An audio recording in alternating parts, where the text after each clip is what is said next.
जी रोहित जी, आपका दैनिक लोक सदन के हम चैनल में स्वागत करते हैं।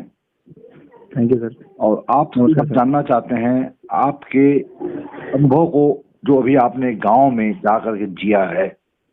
कृपया हमें विस्तार से बताएं, आपने क्या अनुभव। सर पहली बात तो गांव शब्द ही जीवन की एक प्रमुख इकाई का एक माध्यम है सर। यूँ कहा जाए गांव सांसों का जीवन है सर। सांस तो हम शहरों में भी लेते हैं सर, लेकिन जो गांव की सांसें हैं वो लंबी सांसें हैं और वो जीवन भर के जीने भर की सांसें हैं सर। गांव की सांसों में एक ऐसा रस भरा है सर जो आपको हर प्रकार से मनमोहक बना के रखता है सर। अब जुड़ी रही बात आपने गांव से संबंधित चीजों पूछी है सर, तो मैंने जो 1 हफ्ते का अनुभव किया है और इसके पहले 20 साल जो वहाँ जिया हूँ और रहा हूँ, जो आज की आधुनिक शैली में अगर मैं बात करूँ सर, तो आज गांव में रहने वाले हर एक व्यक्ति के ऊपर आप एक ऐसी मुस्कान देखेंगे सर जो बिना किसी चिंता की मुस्कान है सर। जी। लेकिन ठीक उसके उलट अगर हम शहर की बात करें सर, हम या आप जिस भी व्यवसायिक जीवन में जी रहे हो सर, हमारे चेहरों पर शिकन उम्र से पहले आ जा रही है सर। उसका कारण है चिंताएं और एक टारगेट का जो जीवन, जो लक्ष्य पाने का जो भागदौड़ मचा पड़ा है सर, वो हमें कहीं ना कहीं विकास की जगह विनाश की ओर ले जा रहा है सर। जी। उसके साथ ही साथ सर, आप अगर गांव की बात करते हैं तो गांव का बहुत सैद्धांतिक नियम है सर जी, कि सुबह सूर्य की किरण से पहले उठना। संभवतः 4 के आसपास सभी उठ जाते हैं सर लगभग। अच्छा, सभी उठ जाते हैं 4 बजे लगभग। बिल्कुल सर, बिल्कुल लगभग। वहाँ की क्या देखा, क्या महसूस किया आपने वहाँ की? वही बता रहा हूँ सर, वो वहाँ की रहने वाली लगभग 90% जो जनसंख्या है सर, वो 4 बजे सुबह के उनकी दिनचर्या शुरू होती है जी। और आधे घंटे बाद उनका जो भी नित्य क्रिया करने के बाद वो अपना पहला कार्य शुरू करते हैं अपने पशुपालनों से। अपने पशुओं को चारा देना, और आधे घंटे के बीच में जो वो पशु उनका चारा अपना खाएगा, उसके बीच में अपना व्यायाम करना। ये नित्य उनकी क्रिया है। आधे घंटे का व्यायाम, उसके बीच में उनका पशु खाना खाया, उसके बाद तुरंत उसका दूध निकालना, और 5:30 बजे तक घर की एक चाय पीनी है और अपने दूध को लेकर के किसी आसपास के संभवतः 5 से 6 किलोमीटर की दूरी पर कोई नजदीकी जो डेयरी है सर, वहाँ जाना है कस्बे में जाके अपना। और गांव की डेयरी का एक नियम बना है सर कि आप पर डे जितना भी 15 लीटर 20 लीटर जो भी दूध ले जाते हैं, वो पर डे विक्रय करके आप पैसा तुरंत हार्ड कैश लेकर आ सकते हैं। तो मैंने ये देखा सर कि सुबह 5:30 बजे तक वो अपनी मोटरसाइकिल में ले गए, अपने दूध को छोड़े वहाँ पे और 1000 रुपया लिए मुस्कुराते हुए। जैसा गांव की नियम है सर कि पान खाने की आदत है लोगों की, तो वहाँ का नियम ये भी है सर कि 5 बजे तक लगभग बहुत सारी दुकानें भी खुल जाती हैं। अच्छा। तो पान खाते हुए 5:30-6 बजे तक अपने घर आ गए। और आने के बाद सर जो उनका जो एक कहते हैं सर कि साधारण और बिल्कुल सिंपल सा जीवन है कि 7 बजे 6:30 बजे अपने घर आए तो घर की गृहिणी जो है उनके लिए दूध या चाय, ज्यादातर लोग दूध पसंद करते हैं, तो दूध में मेवा डाल करके उसको पीना है, वो उनका नाश्ता है सर सवेरे का। अच्छा। उसके बाद नित्य क्रियाओं में उनका नहाना। और लगभग लोगों मैंने देखा सर कि हम भले कहें कि हम शहर में रह करके मंदिरों को ज्यादा पूजते हैं, उनके यहाँ मंदिर की तो उपलब्धता उतनी नहीं है सर, लेकिन धार्मिक रुचि की बड़ी बात देखी हमने कि पेड़ों को, चाहे वो तुलसी का पेड़ हो चाहे पीपल का पेड़, उनमें पानी देना, छोटी सी एक पत्थर रख करके भगवान शिव के रूप में आराध्य मान करके उनकी पूजा करना, ये नित्य क्रियाओं में उनके शामिल है सर। लगभग ये 8 से 9 बजे तक उनका ये खत्म हो जाना है सर। और 9 बजे के आसपास फिर से गृहिणी ने 2 रोटी बनाया, वो उनको रोज खाना है सर। हम भले सुबह ऑफिस भले बिना खाए चले जाए, लेकिन वहाँ गाँव में रहने वाला हर एक व्यक्ति सुबह नाश्ता किए बिना अपने खेत की ओर नहीं जाता। वाह वाह। 9 बजे खाना खाया, कितना सुंदर। और जी यस सर 9 बजे खाने में क्या है सर, ये तो देख लीजिए। जिस सुबह उठ करके पहला कार्य पशुधन को जिसने वो संभाला था, उस पशुधन ने उन्हें जीवन की एक सबसे मिठास भरी और सबसे सेहतमंद दी है, उन्हें मक्खन। जी। वो मक्खन रोटी खाए। सब्जियों की उपलब्धता, सब्जी होने के बाद भी सर सब्जी की उपलब्धता में ज्यादा नहीं पड़ता है, क्योंकि वो उनके लिए समय का अभाव दिखता है। तो वहाँ उन्होंने खाना खाया, मक्खन रोटी खाई सर ताजी, और इसके बाद ले चल दिए अपने खेत की ओर। जी। 3 से 4 घंटे का उनका शेड्यूल है सर। जो भी उन्होंने फसल लगा रखी है, देख रखी है, जो उनके मजदूर लगे उनको काम बताया, और एक निर्धारित टाइम 1 बजे तक उनको घर आ जाना है। आने के बाद गृहिणी ने भोजन तैयार किया है, ताजा भोजन करना है, बिल्कुल सात्विक भोजन। मतलब आप कहिए सर कि जो शहर में हम सुबह 8 बजे बना के 9 बजे बना के छोड़ जाते हैं और आके दोपहर में फिर वहीं खाना खा लेते हैं, ऐसा है वहाँ कोई परंपरा नहीं सर। जो भोजन जिस समय बनता है उसी समय खा के खत्म कर दिया जाता है। वाह। और वो फिर 2 बजे 1 बजे भोजन किया उन्होंने, और इसके बाद वो नित्य क्रियाओं में उनकी शामिल है सर कि उनको 2 घंटा सोना है। हाँ हाँ। वो कहीं ना कहीं उनके शारीरिक रूप से उनको शरीर को और ऊर्जा देता है सर। क्योंकि जिस तरह से चलना उठना जल्दी जरूरी है सर, उतना ही हमारे शरीर को सोना भी जरूरी है मानसिक संतुलन बनाए रखने के लिए। तो सोना है और एकदम फिक्स टाइम के 3 बजे उनको उठना ही है। जी जी। उठ गए, अपना कुछ भी पानी पिए, फिर अपनी खेत की ओर चल पड़े। हाँ हाँ हाँ। 5:30 बजे की 7-6 के 6 मतलब सूर्य ढलने के पहले उनको अपने घर में आना ही है। हाँ हाँ। बिना किसी दबाव के। यहाँ तो सर रात को 10 बज जाते हैं तो भी बॉस का फोन आता है कि अभी काम 1 घंटे और करके जाना। जी जी। तो इससे ठीक उलट वहाँ गांव में कोई किसी का बॉस नहीं होता है सर, वहाँ खुद के बॉस वो खुद होते हैं। जी जी। हमें आपको छुट्टी लेने के लिए बॉस को के सामने गिड़गिड़ाना पड़ता है, लेकिन वहाँ जस्ट इसके उलट उनकी इच्छा हुई आज जाएंगे या उनकी इच्छा आज नहीं हुई तो घर में रुक जाएंगे। जी। घर में रुक करके भी बेघर नहीं रहेंगे सर, बिना काम के नहीं रहेंगे। घर में रह के बहुत सारे काम करेंगे। हाँ। अपने अनाज की सफाई कराना, अपने पशुओं के आसपास की सफाई करवाना, खेतों की सफाई करवाना, ये काम उनके पास हमेशा रहता है। मतलब हमने देखा सर कि एंगेज एवरीडे, वो हर दिन मस्त और खुश होकर एंगेज रहते हैं। ऐसा नहीं सर वो घर में है तो निठल्ले बैठे जी। और उनके हर काम में पैसा दिखता है सर। क्योंकि अगर वो सब्जी की खेती करते हैं सर, हमने बहुत अच्छा अनुभव किया सर। हमारे एक मित्र हैं, उन्होंने बताया कि 1 एकड़ की खेती में इस साल 9 लाख रुपए की उपज की है उन्होंने। मिर्चा बोया बेचा है सर। 9 लाख रुपए? 9 लाख रुपए सर। ये कहने में बड़ा ही अटपटा है लेकिन सत्यता है इसकी यही सर कि मात्र खर्चे हुए उनके 60,000 से 70,000 रुपए के बीच में। जी जी। कुल मिला के आवागमन लेके 80,000 रुपए पकड़ लीजिए। हाँ। और 9 लाख की उत्पादन किया सर। मतलब जो सर हम लोग 1-1.5 साल तक नहीं कमा पाएंगे, उन्होंने इतनी कम समय में और उतने कम खेती में सर ये कर लिया उन्होंने।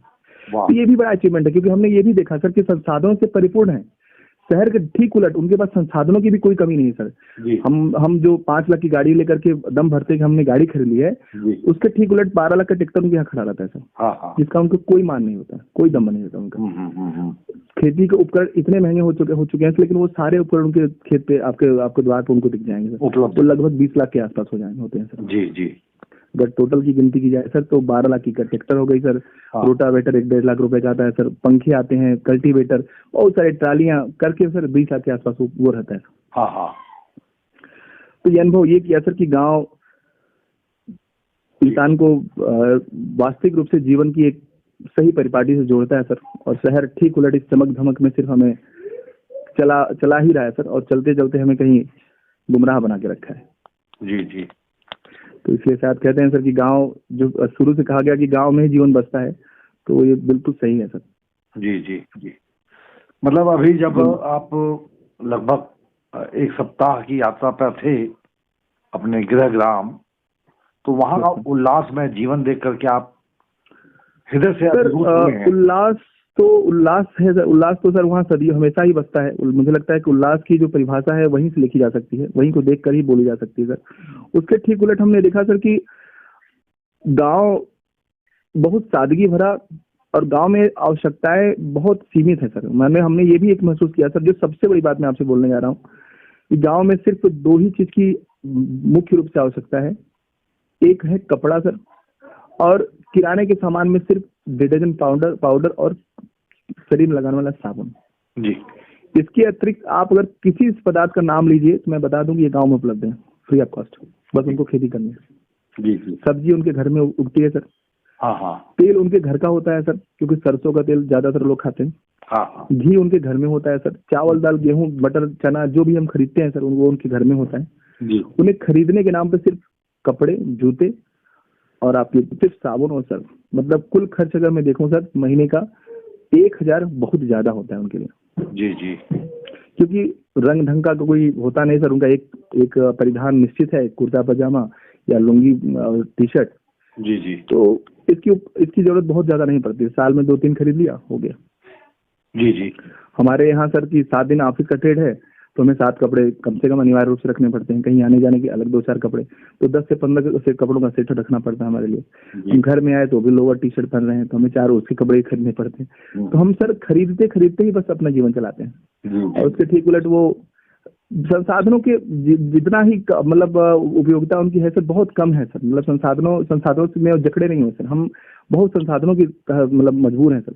हम सुबह उठते हैं समय फूल भी खरीदना है तो हमें फूल भी चाहिए तो खरीदना पड़ता है, हाँ, सब्जी चाहिए तो हमें खरीदना पड़ता है। जी, जी, हम हर एक चीज में सर व्यवसायिक करण को ही देखते हैं, लेकिन वहाँ ये सब चीजें हर घर में मिल जाएगी सर, जो जी, जो बिल्कुल मुफ्त होगी।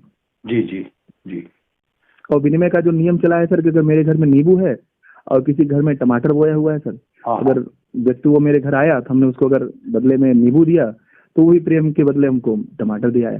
तो विनिमय का सिद्धांत आज भी चलता है सर। तो वहाँ पर हर चीजें खरीदी नहीं जाती है सर, वहाँ पर आदान प्रदान से बहुत सारी चीजें हो जाती हैं। अच्छा, विनिमय भी चलता रहता है गाँव में? आज भी सर, आज भी सर, यही तो उसकी खूबसूरती है सर। हाँ, कि हाँ, मेरे घर में अगर गेहूं हुआ है, अगर हमने किसी को 20 किलो गेहूं अगर दिया है तो उसने भी हमें उसके बदले में चावल दे दिया, या मेरे पास जो नहीं वो ला के दे दिया। वाह वाह, इसका हिसाब नहीं लगाया जाता कि नहीं ये चीज इतनी महंगी है, इतनी सस्ती है, नहीं। जी, हमने अगर उसे 10 में 4, जो शहरों में 10 रुपए में 4 नींबू होता है सर, हमने को उसको 100 नींबू दिया तो उसके बदले वो 10 किलो मुझे टमाटर जो भी उसके पास सब्जियां वो ला के दे दिया। वाह, जी, उसका मूल्य नहीं तय किया कितना हुआ। जी, जी, मतलब आपने बहुत ही बारीकी से सब चीजों को महसूस किया है।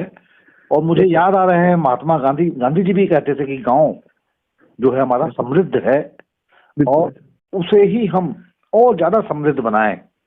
बिल्कुल सर, हम शहर से दूर रहे सर। एक सरलता का जो जीवन कहते हैं ना, सरल शब्द अगर कहा जाए तो गांव से ही जुड़ा हुआ है सर। सरल कहीं और शहरों से नहीं जुड़ा जा सकता है। सरल जीवन तो सिर्फ गांव में ही उपलब्ध है। हमने कहा सर कि मात्र 1000, जो आज शहरों में हमारे लिए 1000 तो सर 1 घंटे का काम नहीं होता। हम बस मार्केट निकले और कुछ ही सामान लेके आए, 1000 रुपये हमारा तुरंत खर्च हो जाता है।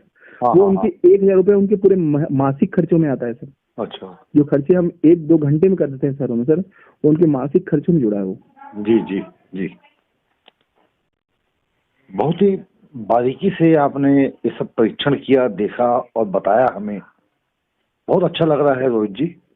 और सर मैं खुद भी सर कल्पना भी नहीं की थी, क्योंकि मैं तो शहर में ही पैदा हुआ हूँ, शहर में ही अपन जीवन जी रहे हैं। मैं चाहूंगा सर कि एक बार अवसर मिले तो हमारे छोटे से घर पे सर जरूर आइए सर, गांव पे। एक बार गांव की ताजगी एक बार महसूस करके देखिए सर।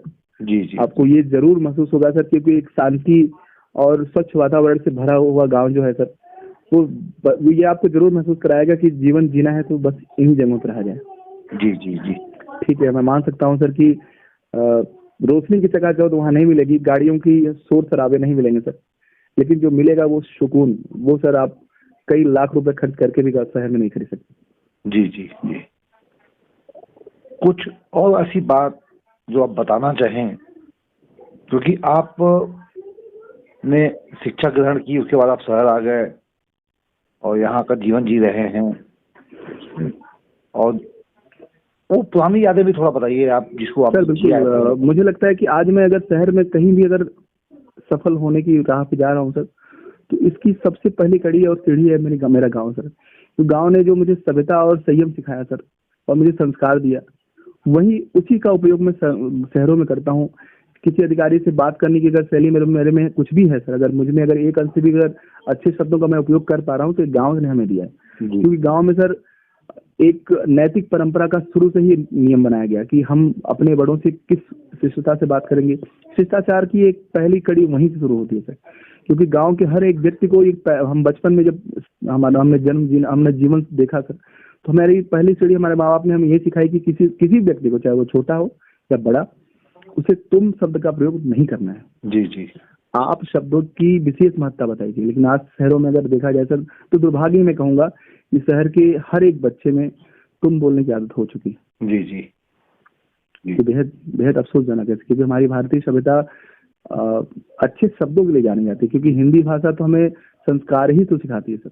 अच्छा रोहित जी, आपसे मेरी एक बार और भी बात हुई थी, तो गांव को लेकर के आपके मन में जो एक खुशी और उससे हट करके, उससे विलग होकर के जो टीस भी हमने महसूस की है, तो इस पे थोड़ा सा और प्रकाश डालिए। गांव की और क्या खास ऐसी बात आपने देखी जो आप हमारे दर्शकों को बताना चाहेंगे? सर गांव एक ऐसी जीवन शैली की ओर इशारा करता है सर, जो इस रंगमंच की दुनिया से हमें बहुत दूर ले जाता है। हमें ये सिखाता है सर कि हम अभाव में भी अपना जीवन बहुत ही प्रभावशाली बना सकते हैं सर। बस ये एक सबसे बड़ा अंतर है सर, कि अगर शहर में हम रहते हैं तो अभाव के बिना, अभाव में तो हमारा जीवन बिल्कुल प्रभावहीन हो जाता है, लेकिन शहर गांव में ठीक उलट, अभाव में जीवन आपका प्रभाव से ही भरा रहता है, क्योंकि उनके पास समय की इतनी उपलब्धता होती है सर, चाहे वो शिक्षा को लेकर हो, चाहे वो सामाजिक बातचीत को लेकर हो सर, चाहे वो सामाजिक ऊंची नीच की दायरे को लेकर हो सर, उनके पास उसका विशेष भंडार है सर। हमने आपने हमेशा सुना है सर कि कोई बहुत ग्रामीण अंचल का एक आईपीएस मेहनत करके एक विद्यार्थी बहुत दूरांचल से आता है, जिसके पास साधन सुविधा की हर प्रकार से अभाव थी सर, लेकिन वो आने वाले समय में हमारे देश के लिए आईएएस का प्रतिनिधित्व करता है सर। तो ये गांव की खूबसूरती है सर, कि वहाँ अभाव में भी लोग प्रभावशाली बन जाते हैं सर। लेकिन शहरों में बताइए सर कि ऐसे कितने व्यक्ति जानते हैं आप जो सारे सुविधाओं के साथ प्रभाव अपना छोड़ पाते हैं? नहीं छोड़ पाते हैं सर। मैंने जितना जाना है सर, या आपको जितना आपने सुना होगा सर, ये हमने बहुत कम देखा है सर। अगर 100 बच्चे आईएएस की एग्जाम निकालते हैं, उसमें 10 ही बच्चे उत्तीर्ण होते हैं, लेकिन गांव में ठीक ऐसा उलट है। अगर गांव के 50 बच्चों ने अगर अपना परीक्षा में शामिल हुए हैं सर, तो लगभग उनका रेशियो 50% के ऊपर का होता है सर। जी। और शिक्षा का भी की गहराई भी अगर कहूँ सर, तो ये सबसे बड़ी बात है कि वहाँ पढ़ाई, एक तो सबसे बड़ी बात सर कठिनाई का दौर है सर। तो जब कठिनाई में हम पढ़ाई करते हैं सर, और हमें और सीखने का जब जज्बा हमारे अंदर आता है, तो हम पढ़ाई को और अच्छे से जानते हैं, हम किसी भी शिक्षा को अच्छे से समझना चाहते हैं सर। जी। चाहे वो ग्रामर हो सर, चाहे वो मैथ हो सर, चाहे अंग्रेजी हो, किसी भी भाषा को हम गहराई से समझना और पढ़ना चाहते हैं सर। शब्दों की बोलचाल की भाषा हो सर, नैतिक चीज मूल्यांकों को हमें सामने रखना हो सर, वो सारी चीजें वहाँ ही मिलती है। जी। क्योंकि वो सीढ़ी ही बनती है कि हमें आपको बचपन से पैर छूना, बचपन से आप बोलना, अच्छे व्यवहार करना, बड़ों के सामने सर झुका के बात करना, अपने बड़ों को कभी आंखें मिला के बात करना, ये जो 5-7 चीजें जो हमें नैतिक जीवन में हमारे लिए बहुत मूल्यवान है सर, वो हमें वहां से मिलती है सर। लेकिन शहरों में ऐसा कोई विद्यालय बताइए जो ऐसी शिक्षा देता हो? बिल्कुल, ये एक बड़ा प्रश्न है सर, मैं आपसे कर रहा हूँ। तो इस शहर में ऐसा विद्यालय बताइए जो ये 5 शिक्षा देता हो? संभव ही नहीं है सर। यहाँ हमारे गांव में पहली प्रार्थना होती है सर कि प्रातः काल उठ के रखमाता, जो ये शब्द है सर, ये प्रातः काल उठ के रखमाता, जो और माता पिता को शीश नवाना, इसमें शब्द भी जुड़ा है सर, मैं भूल रहा हूँ उसके पिता को। ये पहला वहाँ शब्द, ये पहले हमारी प्रार्थना होती है सर। मैं जब पढ़ा सर, तो मेरे स्कूलों में ये जो प्रार्थना होती है सर, वह शक्ति हमें दो, दया निधे, कर्तव्य के मार्ग पे डट जाएं, ये हमारी प्रार्थना होती है सर। हम ईश्वर को ये बताते हैं सर। आज जितने भी आधुनिकरण स्कूल हैं सर, हम किसी धार्मिक चीजों का पर टिप्पणी नहीं कर रहे हैं सर, लेकिन हम ये कहना चाहते हैं, चाहे वो सेंट फ्रांसिस हो, चाहे कई बड़े स्कूल हैं सर, जिनका नाम नहीं लेना चाह रहा हूँ, लेकिन वहाँ एक सबसे बड़ा, मैं जो पत्रकारिता जीवन में जीता हूँ और जो मैं पाता हूँ अपने सूत्रों द्वारा, ये मुझे मिलता है कि वहाँ के अध्यापक आज के बच्चों में यही बताते हैं कि गॉड इज वन, ईशु। जी।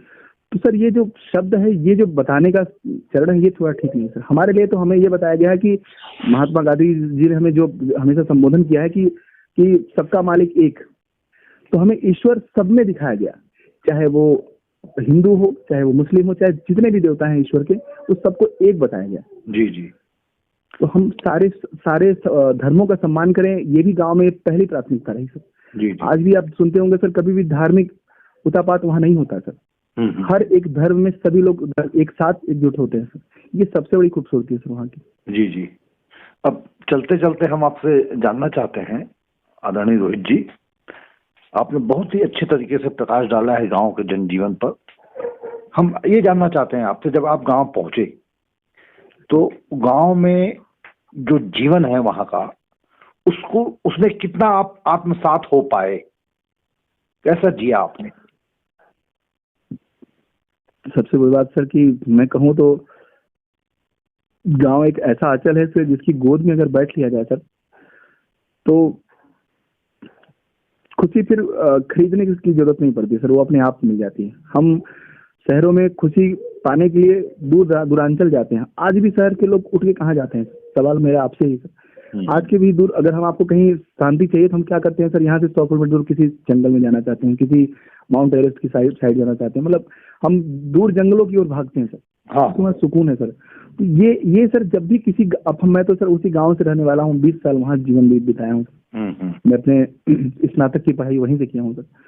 तो मेरे लिए गांव एक ऐसा मेरे लिए जब भी मैं गांव जाने की बात होती है तो मेरे अंदर उत्सुकता, मेरा प्रेम ऐसा जाग उठता है सर कि लगता है कि फिर से मुझे कोई जीवन फिर से देने जा रहा है, मतलब फिर से कोई अवार्ड मुझे वापस मिलने वाला है। जी जी। तो गांव जब भी मैं जाता हूँ तो एक हमेशा विराट अनुभव करता हूँ सर कि अगर सुकून और खिलखिला के हंसना और बहुत साधारण जीवन जीना है तो गांव की ओर चलना है। अच्छा, इसके साथ ही थोड़ा इस पे भी आपने शायद गौर किया होगा, आपके परिवार ने, आपके बच्चों ने वहाँ कैसा जिया, कैसा महसूस किया? सर एक बहुत अच्छी बात आपने पूछी है और अनुभव मैंने ये भी किया है और इसकी हमने अपनी पत्नी के साथ भी चर्चा की जी। 7 दिनों में बच्चे मेरे कभी मोबाइल नहीं देखे सर जी। क्योंकि गांव का खुला माहौल और खुला वातावरण और यूं कहिए सर जितनी जमीनें हम खरीदने में अपने शहर में पूरे जीवन लगा देते हैं सर उतनी जमीन हमारे यहाँ खुली पड़ी रहती हैं लोगों बच्चों के खेलने के लिए, द्वार के लिए, पेड़ लगाने के लिए। तो जो उनको स्पेस मिलता है सर, हम 4 दीवारी में शहर में जो जीते हैं, ठीक उलट इससे 4 गुना चीजें हमारे यहाँ खुली होती है सर। जितनी जमीनें यहाँ सर करोड़ों की बिकती है सर, उतनी जमीन हम छोड़ देते हैं कि चलो यार हमारे पशु यहाँ चर लेंगे, उनके चारागाह के बलि बन जाएंगे, बच्चे खेल लेंगे। ये गांव की सर खूबसूरती है। जितनी जमीनें यहाँ पर हम खरीदने में अपना सब कुछ गंवा देते हैं सर, उतनी जमीनें यहाँ छोड़ दी जाती है कि चलो गांव का समाज भला हो जाएगा। तो मैंने 7 दिन में अपने बच्चों को कभी मोबाइल की ओर जाते नहीं देखा सर, कभी मोबाइल की डिमांड हमने कभी अपने कानों में नहीं सुनी सर। जी जी। उनके लिए वो खुला माहौल उन्हें आनंदित किया सर हमने, खिलखिलाती उनकी हंसी हमेशा देखी सर, दौड़ भाग करना, उछल कूद करना, ये गांव ही तो सिखाया है सर। आज जितने भी मेधावी खिलाड़ी हमारे देश को मिले हैं सर, ये गांव से तो जुड़े हैं सर। कि आपने वर्ल्ड कप की बात करूं सर, अभी तत्कालीन समाप्त हुआ है सर, मोहम्मद शमी जैसे ही खत्म हुआ सर वर्ल्ड कप, अपने सीधे गांव गया सर। अच्छा। और उसमें उन्होंने स्टेटमेंट भी ये दिया सर कि हम तो जमीन से जुड़े लोग हैं, हम कम चीजों में भी अपना जीवन जी लेंगे, हमें आवश्यकताओं की बहुत ज्यादा जरूरत नहीं, हमें रंगमंच की ओर बिल्कुल नहीं जाना। तो गांव सर एक अपने आप में एक खूबसूरती की परिभाषा है सर, उसकी परिभाषा सिर्फ वहीं से जानी जा सकती है जहां वो जाया जाए सर। जी जी जी। हर एक गांव की अपनी खूबसूरती है सर। आपके स्वर में, आपके भाव में ना जो गहराई है रोहित जी, इससे पहले हमने कभी महसूस नहीं की थी, आज जो हम महसूस कर रहे हैं सर। ये गहराई ये गांव ने दी है मुझे सर। ये जो शब्द मैं कह पा रहा हूँ तो उसकी गोद ने मुझे सिखाया है सर। और मैं कभी कहीं ना कहीं अपने आप को ढूंढता हूँ कि मैं इस कमर्शियल जीवन में कब तक रहूंगा। मैं अपने आप से सवाल करता हूँ कि ये जीवन कब तक चलता रहेगा।